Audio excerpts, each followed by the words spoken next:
I'd rather suck start a 357 Magnum than pan out this 6R80. Welcome to my parts washer. A little Folgers coffee cup and some Easy Off. And we'll throw some brake part cleaner in there. You just spray the Easy Off until you can't stand it anymore.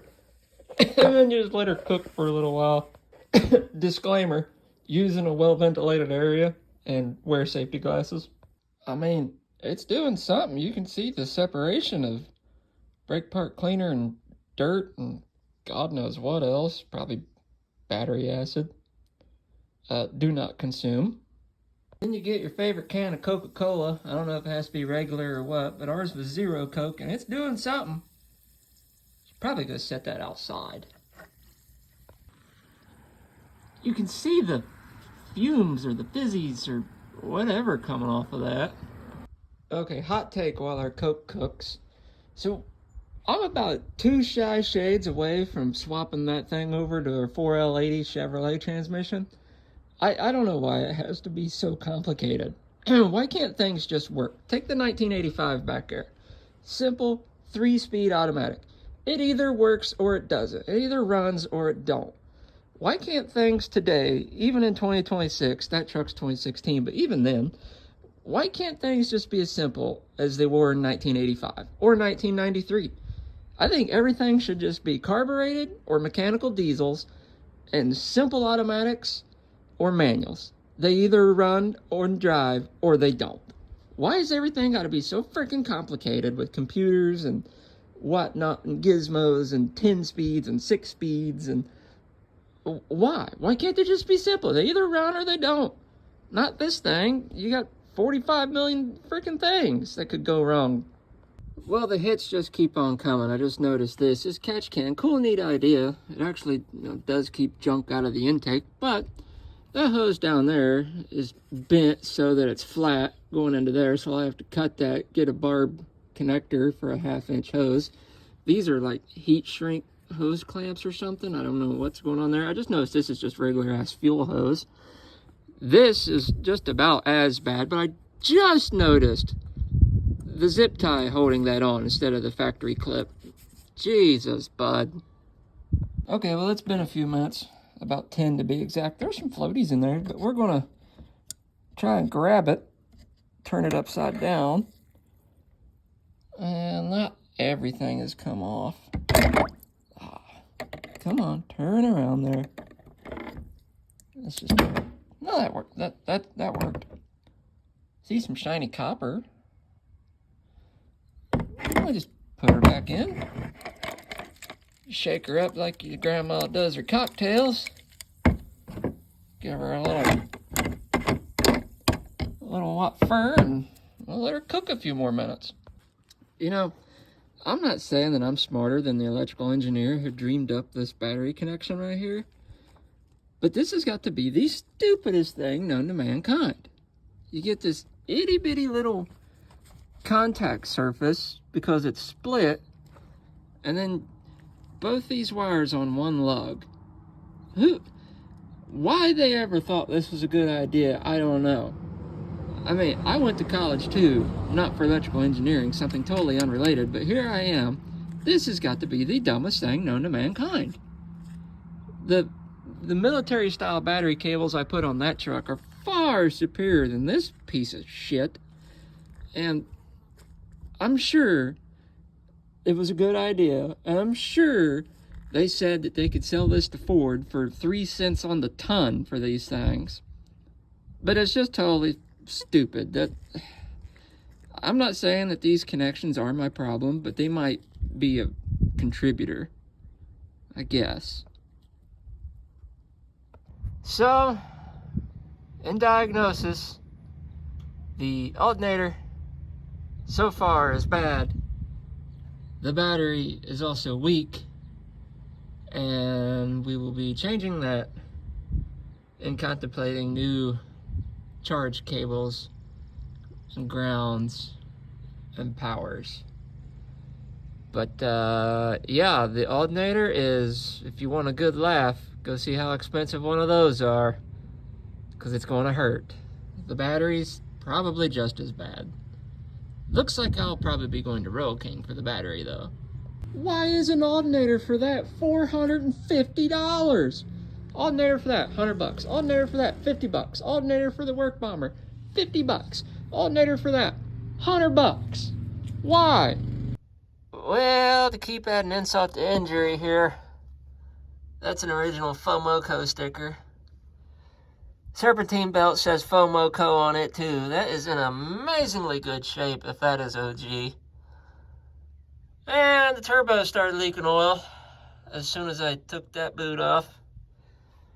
And I took that boot right there off the intercooler, and it started leaking oil out of it too. So I'll be into those before too long. I wonder if that brand new turbo I got for Grandpa will fit on this. Ugh. Well, I'll give this one to Ford. If that alternator down there is original and that serpentine belt's original to this vehicle, that is a damn near 185,000 mile alternator and belt. That's pretty goddamn good. Jesus, I've had to take everything off to get to it, but you know. Well, this is where we're at.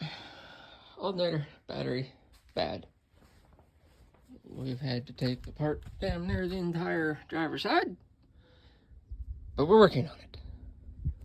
And we'll get a bigger battery. Somebody suggested a Group 7 H7 AMG. If I had the stuff, I'd just swap that battery out of that truck and put it in this truck. But I don't think a D9 bulldozer battery is going to fit in this truck. So we're going to leave it here. I will bring you back when we get a new alternator. I don't think the serpentine belt was original. If it was, that is a godforsaken good belt, but you can get FOMOCO parts anywhere. Same with the alternator. If it really is a 183,000 mile alternator, it was a good alternator, but like I said, you can get FOMOCO parts anywhere, so this is where we're going to leave it, and I will update you when I have parts. Or I hit the lottery and get a new vehicle and move to Florida or Hawaii or a deserted island, or, you know, wishes and dreams. And as the last reminder, the battery's out and the window's down, so I gotta put the battery back in to roll the window up. Alright, Jerry Springer style final thoughts here on a Sunday with the wife. Yes, this is how we're gonna finish our YouTube. No, it's Yeah, it is. So, the flat top, hit or a miss? hit Why is it a hit? because it does good. What the heck was that noise? Oh, that was the kid. So, yeah, okay, maybe I couldn't wait to get it out of the truck and put it together. Yeah. Right. Alright, so the F-150 Moose.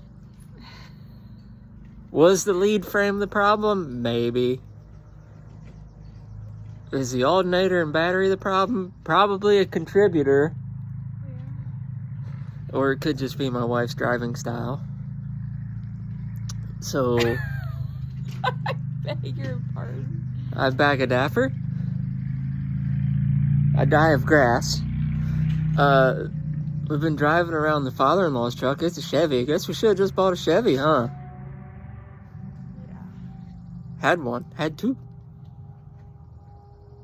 If we weren't so bougie, we'd just drive the 85. No, I gotta have heated seats and air conditioning. Mm-hmm. Yeah. And if I could figure out how to turn this around, I'd show a dog trying to bury a bone, but I can't figure that out because I'm not a YouTube pro. Somebody's hauling ass on a motorcycle. Goodness, listen to that.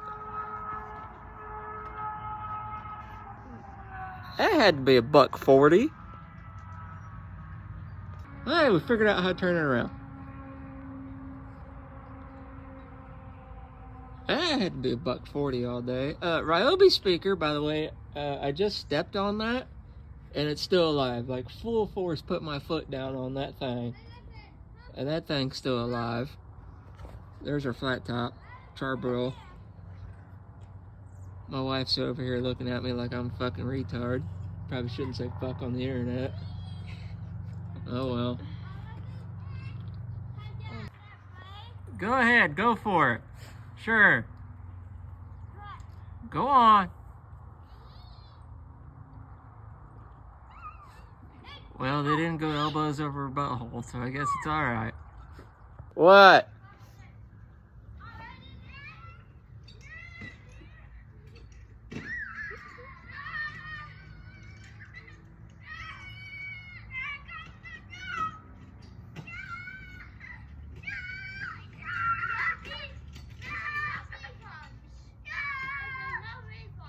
No refunds?